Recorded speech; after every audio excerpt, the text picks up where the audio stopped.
Hello, everyone. Welcome to Consciousness Unfiltered. I am Dr. Anthony Mattis, and I'm joined by my beautiful guest, Sylvia Puentes, Access Consciousness Certified Facilitator, Right Voice for You Facilitator, and so many other certifications here. Please welcome and say all the other wonderful things you are currently doing right now at this time in your life. Well, thank you, Anthony. Thank you so much for this invitation. And I love the title of your show. Yeah, Yes. life beyond teaching or life after teaching. Yeah. So And you're it's a the teacher. conversation of consciousness. Is it unfiltered, you said? Yeah. Yeah. Because I love where we may go in this conversation. So thank you. Because I never thought I'd be having conversations about consciousness 10 years ago. Really. Yeah. Like I didn't get the value of it, the gift of it. So, I may read all my credentials, but really it's like what I have chosen since 10 years ago and how different my life is. I'd like people to know that there is possibilities of having the lightness and the gift and the joy of living that I Mm. didn't even know was a possibility to even ask for. So yes, now 10 years later, I have certifications to facilitate incredible body of specialty programs through with the tools of access consciousness. So, Joy of Business facilitator. So a lot of different courses in this with business and then getting out of debt joyfully, which again almost seems like this twist of like, what are you speaking about joyfully? But this Yeah. is all the body of work that I feel are going to create something greater in our own lives and the planet. So Mm. right voice for you, empowering people to have their voice in whatever they choose to be and do. There's also the gift of being you, changing the world, this being a certified facilitator in that body of work, really Mm. the gift that we are when we choose to totally be congruent with who we are and not judge any part of it. Mm. So those are some of the things I get to do. I'm also a body process facilitator, the gift of our bodies, really discovering the power and the healing of our bodies that we have. And I know Yeah. you know a lot about that. So I also get to, contribute to a lot of the classes through the Americas.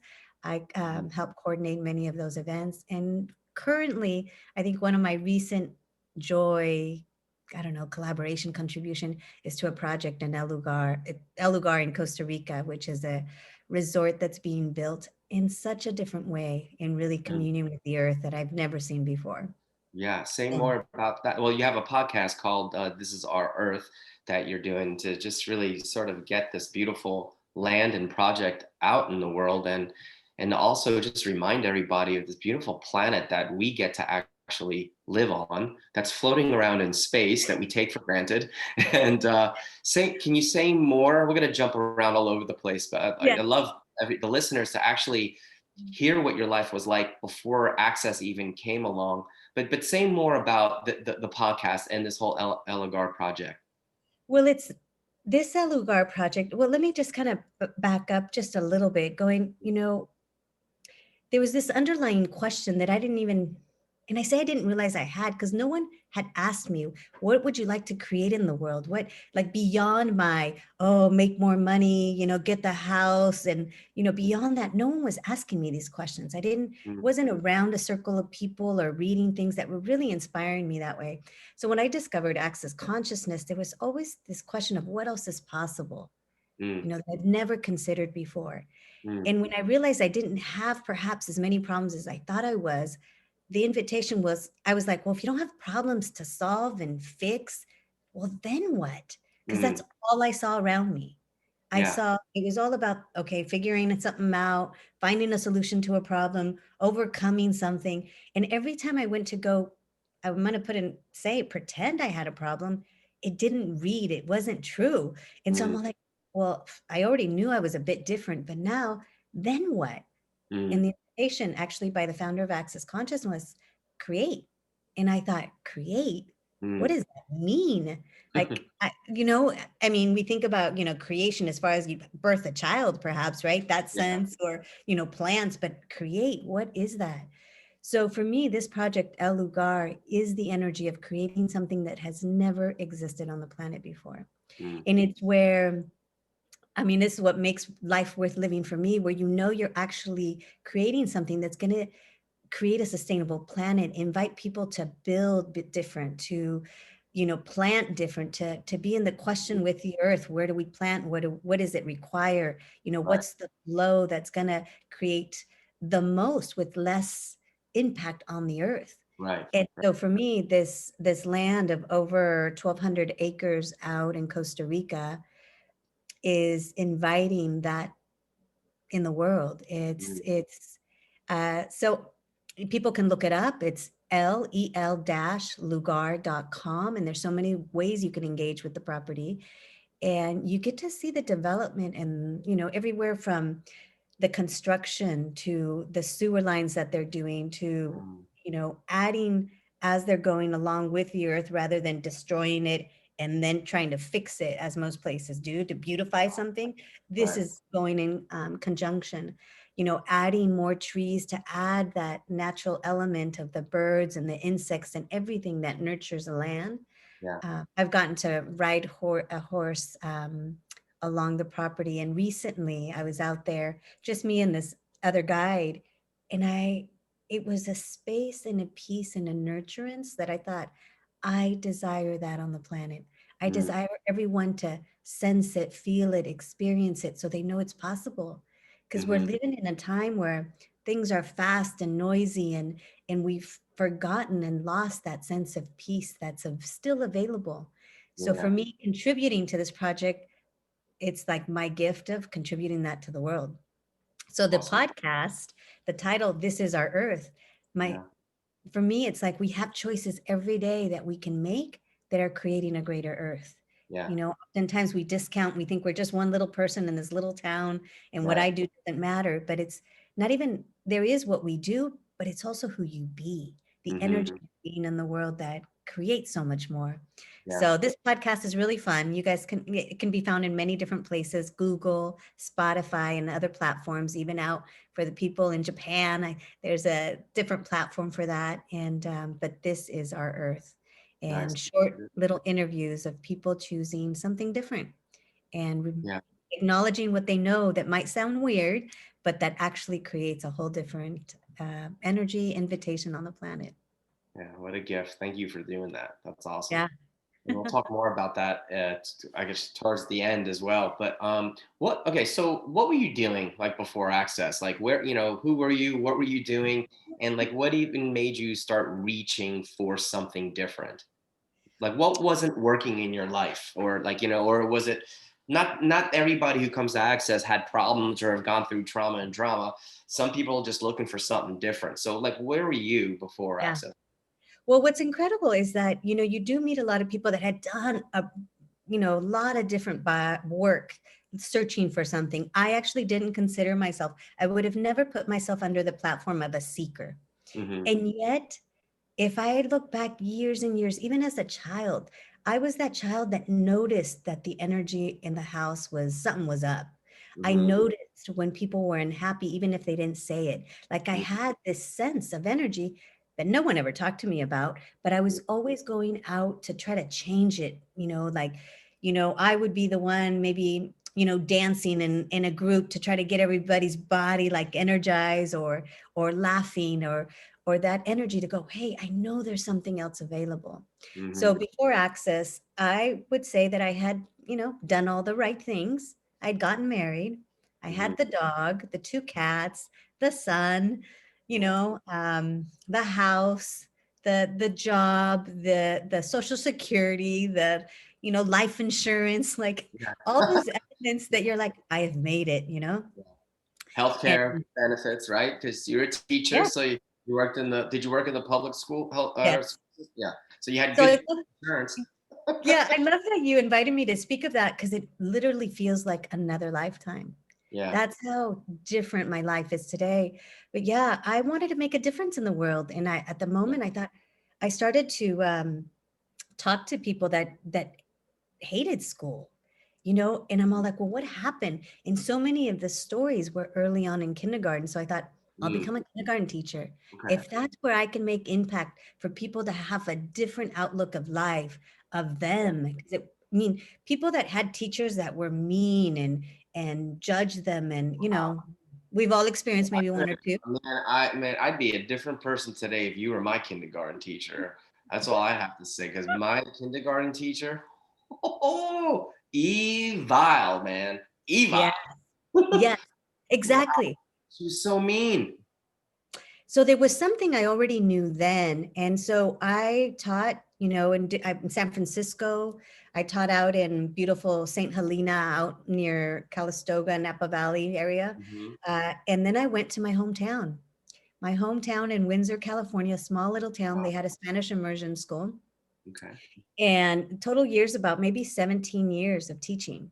Wow. And I would start the year so excited, what I could create with the kids, and I enjoyed the parent conferences because it was like that's where the possibilities were. Yeah. And yet there was a moment not far after the beginning of the school year that everything just went. "Rrr." Uh-oh. We then all know that we had the No Child Left Behind movement act Mm, that before I knew it, it was all about what page are you on? mm, What material have you covered? And I mm. remember I'd come to the end of the day and there'd be this energy of like, what was today about? Yeah. Like, okay, I covered this material, that material, but Right. what about the kids? All of a sudden I realized it's like I had no sense of, wait, how was Johnny today? How was Mary? How was Yeah. like I was losing that essence of my engagement with the child. Wow. Um, so I knew that something was in the midst of like I desired something else. And I remember trying to organize the teachers, let's meet for lunch, like Right. somehow inspire each other. And then before you know it, I can't make it. I got to make copies. I got to, Yeah. no one was interested in that, or at least, you know, s- creating the time for it. And then the last thing that happened was that I walked into the lunchroom one day, and I'm teaching third grade by that time. So I went kindergarten, third grade, and I walk in, and this lady that not a lot of students really liked, I heard her say what she was waiting for of retirement. Mm. So if she waited another year, what that meant financially for her. And I Okay. thought, is that why she's still here? Mm. So for me, that sense of going, wow, I desire something else. So there started to be this spark of desiring something else. But I was, that teacher that was also really committed, that, I was there in the morning, really late at night, and then waking up at 3 in the morning going, oh, maybe I shouldn't have done that. Mm. Maybe I should have said this. Maybe I should that. So there was always really a lot of worry in my head, a Mm. lot of regret. Oh man, I blew it. So I lived a lot in my head, from guilt to worry to trying to figure things out. And I just thought that's what you did, right? Well, like you obviously, it's interesting. Why? Okay, so you obviously had this knowing and desire to make a difference in these children's lives, right? But the system was set up in such a way that getting through the material and having these kids score certain numbers on these tests, so the numbers are all right, whatever that is, that was actually more of value than actually, I don't know, speaking into these children's lives, getting to see their gifts and capacities, and having a sense of knowing when they grow up that they can be and do anything they want. So like what, and then you're trying to get all the other teachers involved, like, hey, let's make a difference. What, okay, from your point of view, what's that thing that maybe stole the motivation out of the other teachers, because you were like, let's do this, let's change this. Like, what was in place that made it difficult to create that thing that you were trying to create, but the system wasn't really set up for that? Well, I think what was given value to was we were all being monitored. People were coming into our class to monitor, check where we Yeah, were. yeah. And ultimately, it was our scores that then it was a conversation of what we were doing right and wrong. So we were being defined, graded for the scores of our students. Interesting. So that's where the focusing to have gone to that it Mm, was the doing somehow that was going to create the result. interesting. And I've Yeah, discovered along the way that not that you don't educate them or teach them on yeah, processes and the material, but yeah. there is so much more that empowers a child to be able to have the ease to learn, that we don't, at least, when I was in school, we weren't looking at that. And I don't get they're really looking at that now either, with the transition of being online as well. We're No, missing that piece of engaging the child. empowering the child to know that they know and that they're not wrong. And so much of the system, it's about where you're wrong and what you need to fix. So for teachers, it was like, okay, that's what we need to focus on. Shh. So even though there was maybe a few teachers that have that desire, it was like, there's something else. It was such a pull to look at your grades, to look at the scores. Yeah. Um, yeah. And it's interesting because there's so many gifts and capacities that are within all of us, adults, children, that are not measurable Mhm. by these tests. And I was one of those kids who fell through the cracks, you know what I mean? And spent most of my life just being insecure because the system said I was dumb or I couldn't keep up. And so wow. And something that I've often said too, for maybe a child who does get lost in the cracks or doesn't fit the scores or make the mark, is that it only takes one person, one teacher, to come into their life to give that child hope. Yeah. And I was lucky enough to, along the way, to have that one person, like every so often throughout my struggles and my journey, that would speak something into my universe that was like, okay, so there is hope for me, even though I didn't meet the standards. And so, what a gift you are to the world. But you obviously found that you couldn't be all of you and be the gift that you wanted to be with these kids, because the system kind of kept you from it. And then, so then when did like access sort of like show up for you? So then, I had my child, and I was married at the time, so we were looking at having a second child, which wasn't becoming easy. There was Mm, complications, and so we thought maybe it's the stress of work. And mm, so as he transitioned out of nursing school, he went in, I came out. So I took mm, a year off, and then I took a second year off. mm. And then it was like, I got the letter. You either need to choose to come back or resign your teaching credential. And Oh, it was such an interesting choice. And so this, I started to, now, had I heard of Access yet? I don't think I had yet. I'm trying to kind of put it in the time frame, but no, I hadn't. But all I knew, and this is where like acknowledging what we know. I mean, mhm, access consciousness is a wealth of incredible tools, but also what we knew in those little sparks, like you said, like we had it there. And sometimes it just takes one person to inspire something. mm, So when I took that year off and then looked to create something, I didn't know what I wanted to create, right? But I got a life coach. So that was probably something that helped, that kind of helped me yeah, put it something together. mm, But every time I look to going back to the classroom out of the need, out of mm, the fear for security, because that's what we base a lot of choices on, right. right?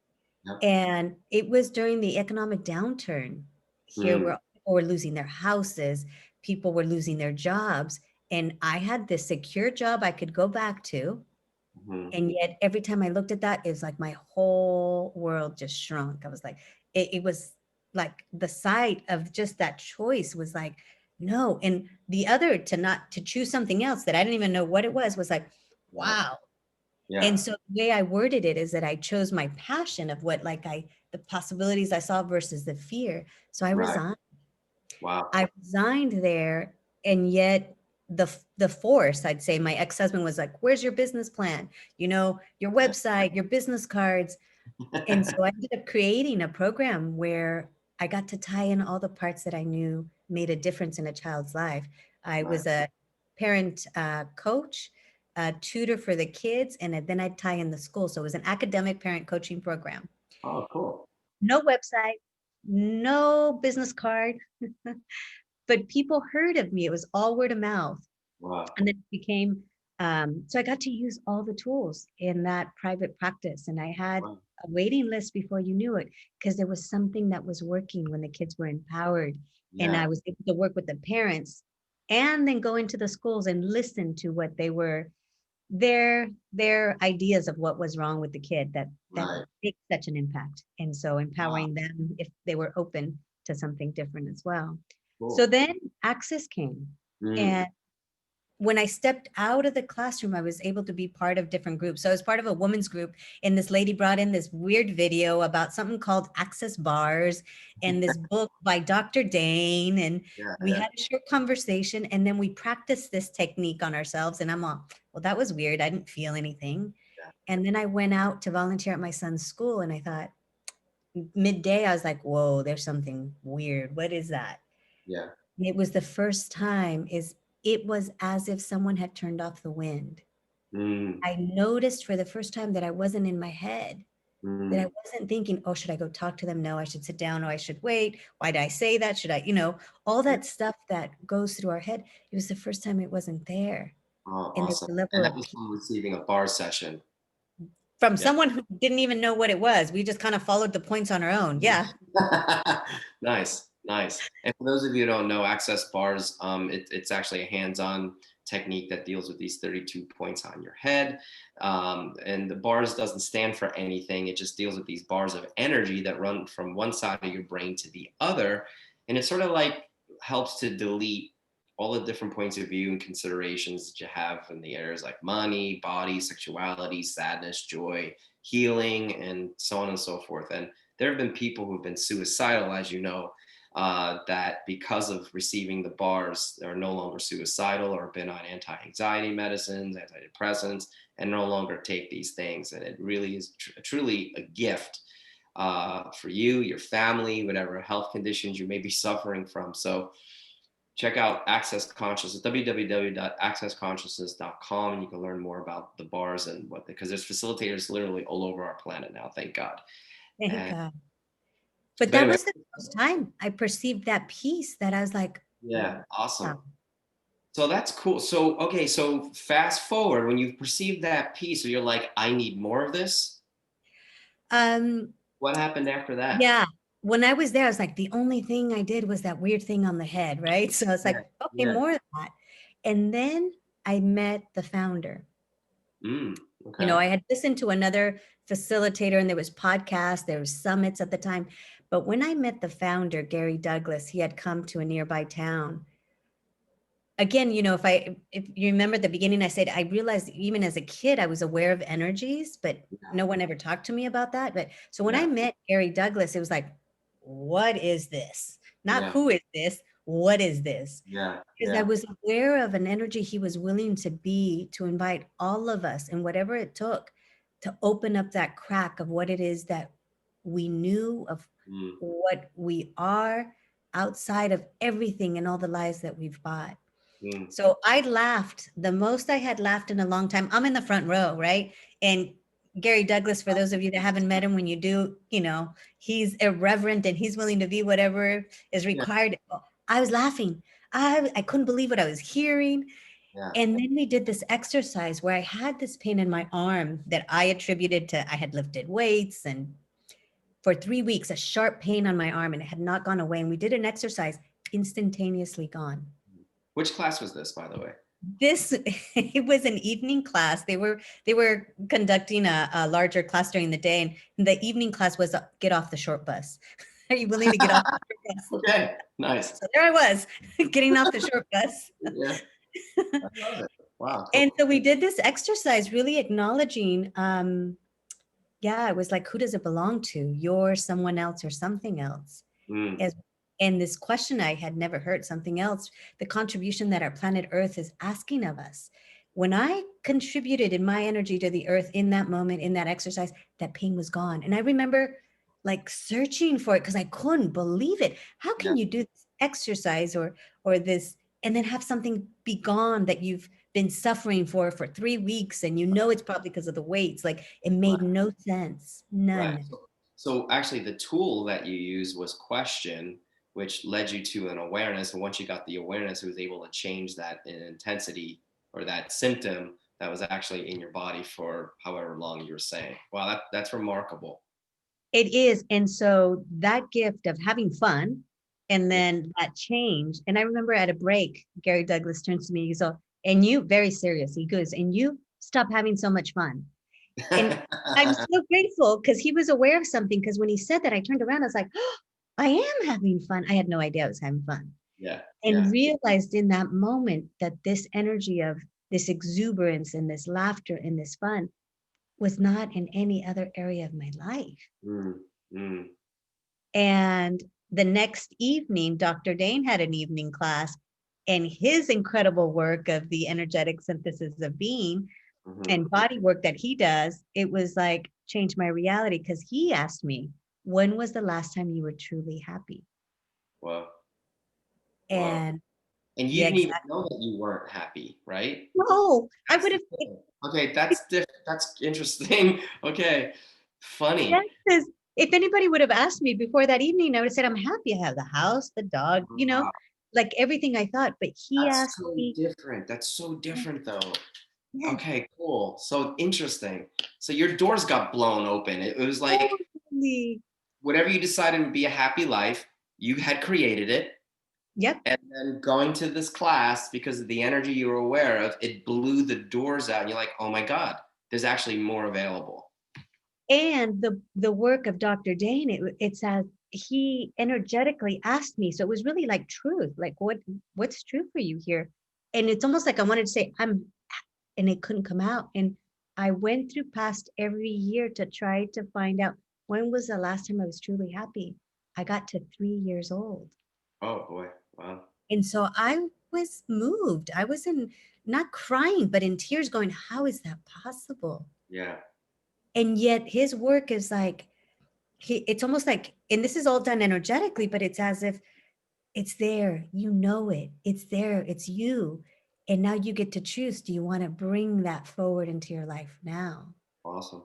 So from that moment on, my one of my sisters even said, "You realize your laugh is different?" Because there was this level of exuberance and joy that I had not allowed to come out before. And Yeah. that started to create changes in my life where I started to choose more of what I knew was true rather than what I Hmm. thought was right. And the right Right. thing to do as a good mother or, good teacher, you know, Yeah. and it created a lot of chaos. Well, yeah, I bet. So what were the tools? Like if you could just share a couple of tools that you sort of like used along the way to kind of get you to where you are today. So how long ago was that actually? 10 years 10 ago? years ago. Okay. So here you are now, but what were like the tools? And we're always using tools, right? We're Yeah. always learning new things, incorporating new stuff. But what were like your go-to tools in the beginning? Well, the very first one was to acknowledge that I was aware of energy. Mm. I had I had an aunt that was doing EFT. I don't know if you're Hmm. familiar with that, but Yeah. so she started to give me this sense of like, "Oh, I'm aware of energy." Yeah. And then discovering access is to trust that I could ask a question and I could perceive lightness and heaviness. Because Mm. I didn't know that. I just Okay. would go places like, "Oh, I don't want to go back there again. Oh, I didn't really like them," or, "Oh, that was Yeah. really great." But that was me being aware of energy. So Yeah. that was the first part to it. It's like, Yeah. "Oh, I'm Can you aware of give a good energy." example of the light and heavy, just for people who have that same awareness but don't realize it's an awareness? Yeah, so, it could be things like say going to my sisters. I adore my sisters, right? Say one particular one. It's like even going to her house, like she invites me to something. It's like, oh yes. And then like it's just yes, right? Like sometimes it's so quick. And there's other times like, oh, I really don't want to go. Like, Right. but there's that sense that there's a crunch in your world. So either it's like, this space of, or it's and I Hmm. started to notice things I would like when I was beating myself up about something, Yeah. that judgment, it was like, and I was like, wait, what's not true here? Right. What's actually true here? Because what's true will always make you feel lighter. There's always a sense of lightness, whether it's a smile, almost like a deep breath. Yeah. And what's not true for you is always heavy and crunchy. Yeah. And sometimes Cool. other questions are required, but that sense, something's not true there. Wow. So starting to practice that and be aware of that became my greatest tool, along with my favorite tool right at the beginning was truth. If I choose this, Mm. what will my life be like in 5 years and in 10 years? Right. Because the 5 years and 10 years gets you out of your head enough where you can't Yeah. predict what your choice will create Yeah. right away. And then taking it the other way, going, okay, truth, if I don't choose this, what will my life be like in 5 years and 10 years? Yeah. And I actually was aware of that energy with resigning from my teaching position. Mm. And I used that question for my divorce later. Wow. Now, did people think you were crazy? Like, the people from the outside in, like, you My have a son and my husband at the time, yes. okay. Wow. Interesting. And so, how did you sort of, I don't want to use the word protect, right? We know better not to use that word protect. But again, for someone who's a new listener, right? Who doesn't understand all the lingo that we use in Access. When you decided to start choosing for you and go beyond what everybody else would perceive as a great life you already have, why you wanting to change this? Yeah. How did you sort of protect yourself from, let's say, maybe the naysayers, and say, no, you know what, this is what I know to be true for me, or whatever? What did you Can you share about that? Well, a couple things. One is the other tool that it was really great for me to use is who does this belong to? Because I Mhm. didn't realize that so many of my thoughts, feelings, and emotions weren't mine.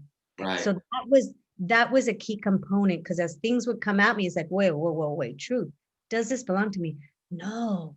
There was like, oh no, that lightness is like, okay, so what's true for me? So that was an incredible tool. The other thing, it's like there was a level of kindness and honoring of me Mm, that I desired for everyone. So it's almost like that was greater than the willingness to make certain people happy in my life. yeah. You know, it was like, with my son, there were certain tools and things that I used with him because I wasn't willing to be the mean mom because I thought if I yelled or, so there were certain things I was doing and it was changing and creating a different relationship. And with my now ex-husband, it was like I started to actually I could listen and Mm, hear what wasn't working that I was never willing to hear and see before. wow. Um, so there was a level of honoring me. I like there was just something more I was aware of. I guess it's the willingness to have kindness for me because I was the person that was willing to devote herself to her family. I went to work, I came home, I was up early in the morning making breakfast, I was late at night, if he had a late night shift. I was there at all the parent meetings, volunteering. I was doing all these things, but I wasn't included. Right. I had no Right. idea was not including me. Mm, Um, and always looking to make my parents happy, trying to help my sisters, but all from the superior point of view as well. But so it was always for everyone, but I wasn't included. So for the first time, I was like, no, that's not okay. right. Like, where Right. am I? And it was really uncomfortable. Like you said, when I chose the divorce, everyone's like, shit, Sylvia, like if you got a divorce and your relationship was great, what are we doing? So Yeah. it brought up a lot for them. When Yes. I resigned my job, people were waiting for me to go back, and I never did. Yeah. So, there were certain people where it started to bring up. I ended up resigning from a second job that was really great as well. And people were like, Sylvia, you got some balls. I don't know if I can, use those things here, but they're like, I mean, what are you talking about? They're like, how how many people want to leave this job? I'm like, Yeah. why don't they? And so I never realized how much courage I was that I had to step out of what the norm was, what the security was. So that's something I'm still acknowledging in these days. It's like, oh, it isn't easy. You're right. You Mm, go to what you stay. I know many people that stay in their relationships, even though they don't work, because they don't know what else to do or what it will be like on the other side. I yeah. know people that stay in jobs they hate because they really believe that they can't create something greater than that. Right. Mm-hmm. And so how did I think it was just the tools, the ongoing tools. What is light? And the What is willingness this to going to choose. create? The The biggest what? thing, you made a lot of choices that a lot of people would not be willing to make. It's that choice thing, and some of those choices you made not knowing, having an awareness of an energy, but not necessarily having maybe all the information, or like all your ducks in a row, so to speak. You chose to jump off the cliff many times and actually And I create. actually and I actually had bought while I was married, I bought that I didn't know anything about money, Mm, that I didn't know anything about parenting, but I was always wrong. right. And I Mm, didn't see that until afterwards. But I remember 2 years after my divorce going, okay, I'm not on the streets. Actually, I'm still making my mortgage payment. I yeah. actually have 2 cars. I've started to travel. Maybe I do know something. Yeah. But even then, there was this slight doubt Right. that it was all gonna fall apart, that I didn't know. But Right. the one thing I could trust, and thank you, Anthony, for this conversation, because 'cause I'm acknowledging you more, but I was trusting me, and I was trusting the energy that I was aware of. This, all right, let's go. There is an energy here that says this will create more. How? So Right. that, yeah, I, So what? Okay. So what would you like to see in the world mm, as a result of the tools of access? And even Elo, I'm going to add even the whole project with Elogar. wow, that actually tears me up. Um, One of the gifts that nature has been for me, and I've recently in these last days, I get this early pull and I'm like, what? Like, okay, I'll get up. And then I open the curtain and there's the sunrise. Yeah. Like, it's like I can hear the earth. And the Mhm. other night I woke up at 3:30. Didn't even realize it was a full moon, but I woke up at 3:30 and I was like, "What?" And it was this pull to open the door and I looked out and this incredible moon and peaceful night and the sky, and there was like clouds all around the moon. I thought, "Wow." So for me, there's something that the earth is inviting to us now more than ever, or it's getting really loud, or it's gotten louder, or maybe I'm just willing to hear it, that there is something available for us to choose and be Yeah. that no one's ever shown us. So the earth is, my sense is that the earth is showing us if we're willing to listen. So for me, I desire a world where people don't judge themselves, like where Yeah. judgment isn't the commodity, the high, where there is that space of allowance and gratitude and joy and that thriving enthusiasm of living. For the people that know me, it's sometimes one of my downfalls that I'm so enthusiastic. Yeah. You're like, Sylvia, you get so excited. It's like, yeah, I do. I really do. It's sometimes I drive right now in Northern California and it like, or I gotta stop because I'm driving and I just noticing all the trees, even after the fires. It's like there is such a beauty for us to acknowledge on this earth. And there's such a beauty in us that for Hmm. me, it's like, what would it take for all of us to see the gift of us? And if Yeah. anything, these stories are really to show you, I mean, even the story I shared on a different show not long ago was growing up, I didn't realize I was poor. Yeah. And they're like, how can you not realize that? Well, even then, I didn't look at what we didn't have. I was looked at what we had. Right. And so I didn't notice the powder milk and that was wrong, or that people were bringing us gifts, or, Mm. things like that. So even in today's unpredictable times, it's like, what if we stopped looking at what we don't have and not what's working? But okay, there's certain things going on. What can we choose? What Right. can we be that's going to invite, a different energy on the planet, but also a different practices, different exercises that will remind us the greatness of us. Because what I see happening with a lot of the lockdowns and a lot of the things that I've really have found workarounds, like I'm still traveling, I'm Hmm. still creating probably greater than I have in other years.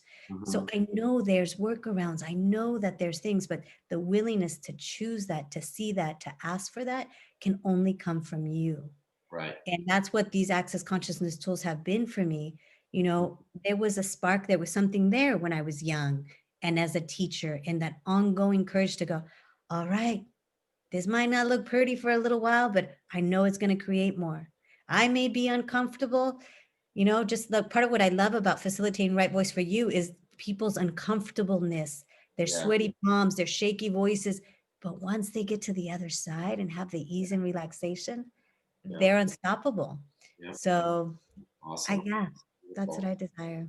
Thank you so much for this conversation. It was very different because a lot of the talks, I mean, even, I was sort of like in the gutter when I got to Access. And so I like your story because it was like, it wasn't necessarily you were in like these dark times and you found Access. It was like you had a normal life, you know what I mean? But you always had this burning desire and awareness for something else. And at that time, you thought you were maximizing that something else, and yet then another possibility showed up and you were actually willing to reach for that. And so Can that's I all. add one thing, Anthony, there that just sparked is that one of the things that was wrong about me, according to a lot of people, is that I wasn't willing to spend a lot of time delving into my shit.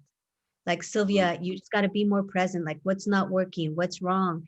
And somehow, like, that just never, like, Mm. it was so unsettling for me. And so I thought I was wrong because I didn't sit in meditation for hours. I didn't reflect on what wasn't working and my problems and looking at the shadows of my life, Yeah. and that was a wrongness of me. And Right. yet, what's light for me is that I do see possibilities. So for the Yeah. people listening, what have you been judged for? What has been your greatest judgment, either of yourself or that other people have judged you for? It might be your greatest capacities and powers. Yeah. Oh, yeah, Awesome. that for me. So wherever you're at, if you're in the shithole, these tools are incredible. If you're not in the shithole, life can still even get greater. So No, I know. You could actually go beyond anything you've ever asked for or thought was actually possible. So that, and you just illustrated that for all of us. And how yeah. can people find you in your Well, classes?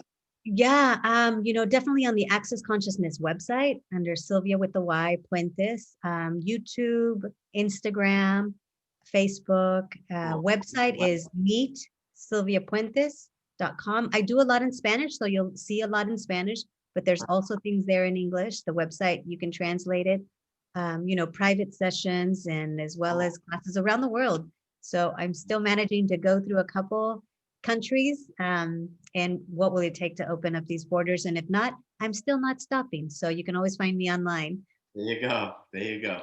I love it. Well, thank you so much for joining me and being part of this conversation and being the gift to the world, the people in the world, and the beautiful planet that we all live on. So thank you so Yes, much. you're so welcome. Thank you, Anthony. You're welcome.